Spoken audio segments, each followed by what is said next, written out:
You know it, I know it. Men are attracted to physical beauty. But hear me out for just 1 second, okay? If you're thinking that physical beauty and your body and sex are the main things that are going to turn on a high quality man, then I think you're missing the whole point of what this entire channel and what I'm all about. My name is Jason Silver. I am the dating coach for ambitious women. And in this video, I'm gonna share with you the attraction switches that really turn on high quality men. And it's all about being a muse. A muse is just that alluring, seductive, there's something kind of just mysterious and powerful, and you feel connected to her. You want to surround yourself with her. That is like the effect that you can have on a man by applying these attraction switches. They're not difficult, they're not complex, they're simple, but very, very powerful. Now let's talk about the first letter, M in muse, which stands for mysterious. Dr. Helen Fisher, who is the chief science officer for Match.com, she said in one of her books, we're apt to fall in love with those who are mysterious and challenging. So I'm gonna make this simple, and I kind of want to break it down into two parts of how do you actually be mysterious to a higher quality man. And the idea is to prevent oversharing. It's very easy to feel an intimate connection with someone when you become vulnerable. What happens typically is when we find a point of connection, we want to do more of that. When we need that intimate connection, we do the things that have given that to us in the past. And so if you've used vulnerable sharing to build that, we tend to do it more and more and more until it becomes too much. And you don't want to overshare everything in the beginning. I had a friend who, she had a really bad marriage. She wasn't able to truly open up to her ex-husband. When they got divorced, she got into a new relationship a few years later, and she said it was the most incredible thing that she had ever experienced. It was like both of their minds were completely open to one another. Every thought, every experience, they were completely vulnerable and shared it, even if it was something that they didn't want to share, because they felt like they could tell the other person anything. And it was so great, and she felt so connected in a way she'd never felt before, until he told her that while they were having sex, he was hyper-focusing on a fat roll on her stomach. This is a true story.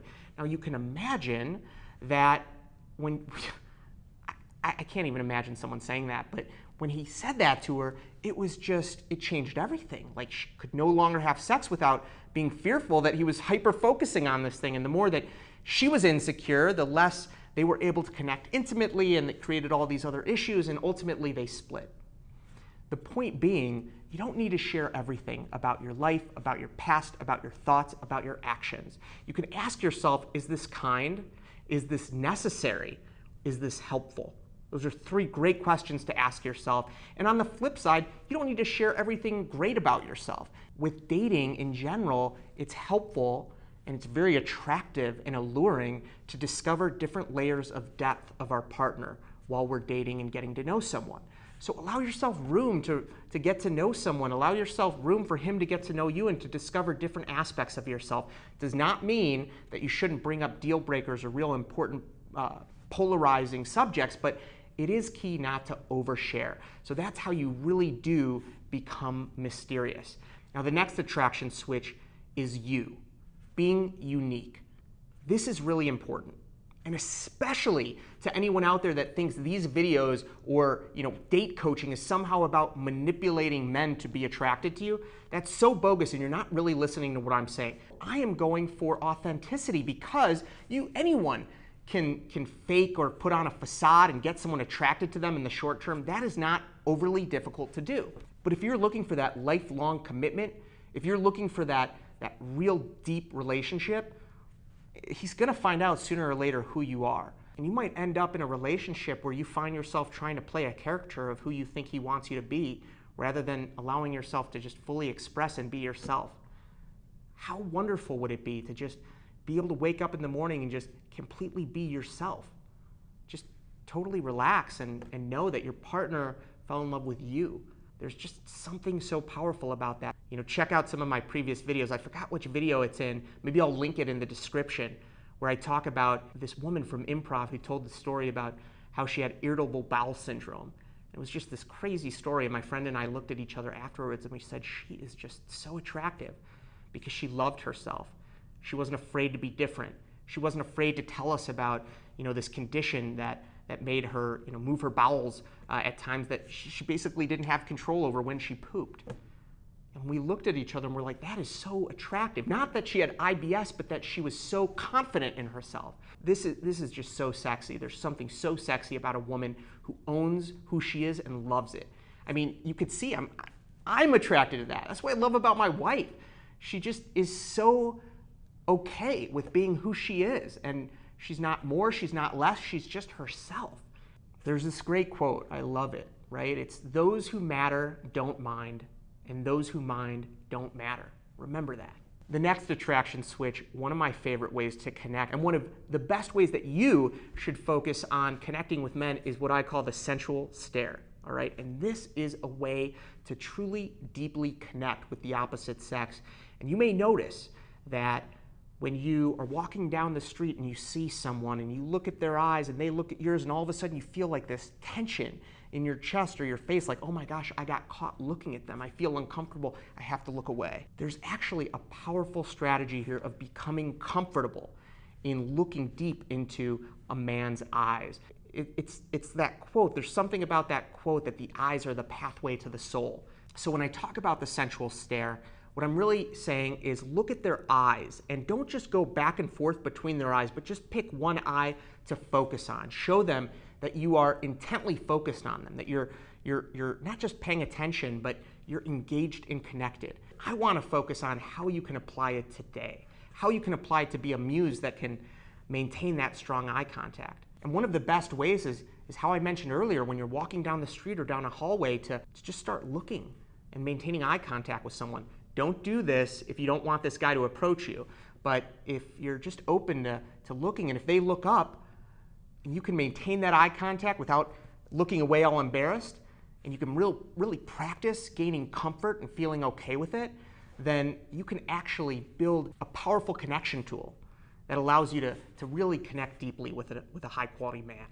And I'm telling you, there's something so attractive about a woman who is confident and unique and also can maintain that eye contact and say, yeah, I'm looking at you and I'm totally okay with it. I'm okay with myself, and yeah, I am looking at you. Listen, guys are dense. They're not always aware what women are thinking, and for you to make no confusion, make it very clear that there's a connection going on here, you open the door, you open the gates to allowing men to come up and approach you. If you really want to add a sensual element to the eye contact, you can imagine embracing or kissing or just appreciating him. And there's something when you're looking at a person and you're imagining that, or you're just appreciating who they are, it comes off in your energy and your facial muscles. Even if it's so subtle and they're not aware of it, it changes the energy of the connection.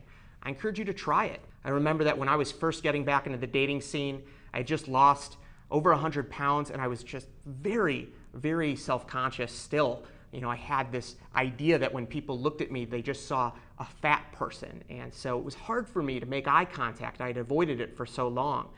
And as I began practicing, I was embarrassed and ashamed. I got caught. I was staring. I was a creepy guy. But when I got over that and I was just able to authentically maintain eye contact, I realized that I was opening myself up to the world, the people around me. And I was able to connect more intimately with people in general, whether it be woman or man. It felt like I just expanded my heart and allowed myself to open a different dimension of connection. So I encourage you to really practice and focus on perfecting that sensual stare.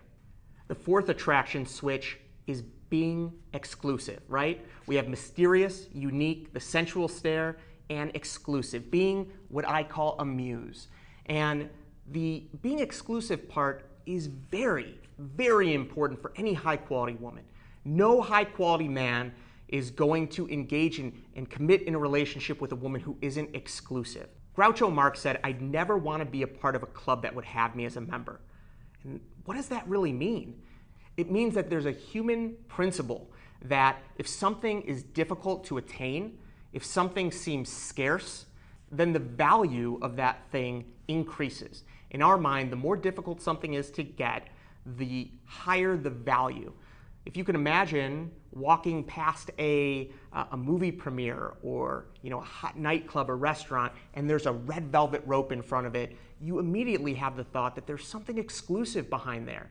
Now, a lot of people mistake being exclusive, or what I call the red velvet rope strategy, as game playing, like you're putting on a show.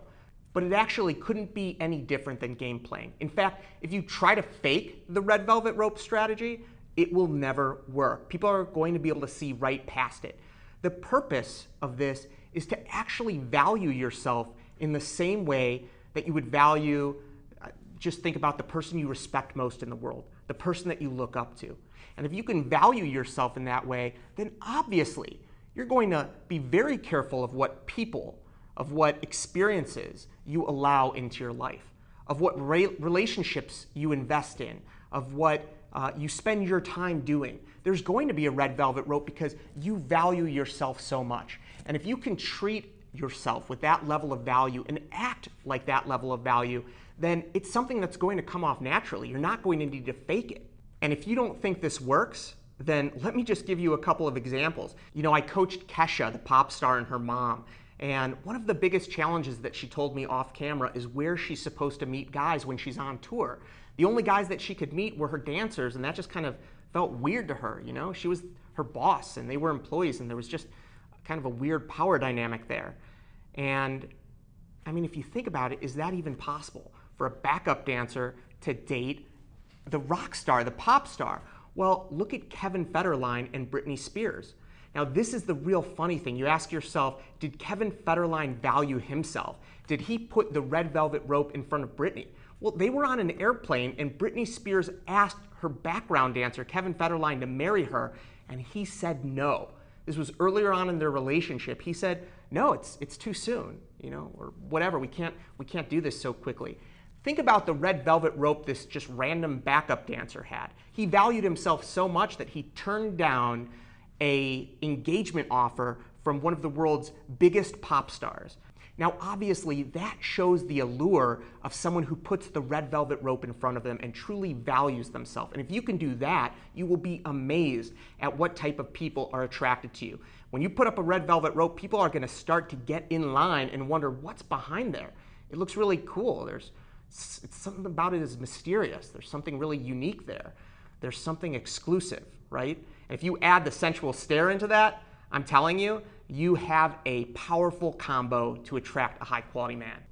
Now, I just want to tell you, I have been getting email after email and comments in my videos from women who are actually trying these things, that are applying them to their life and are getting into extraordinary relationships and are experiencing different connections. So I encourage you to hit the subscribe button beneath this video, become a subscriber. If you found any value in the video, please hit the like button as well so it can be spread to more people. And for the 5th attraction switch, I'm going to give you an entire free training to really learn how to switch on the attraction trigger in these higher quality men. Then just sign up for my free training beneath this video and get instant access. I thank you so much for watching. I look forward to speaking with you in the comments section and seeing you in next week's video. Thanks so much.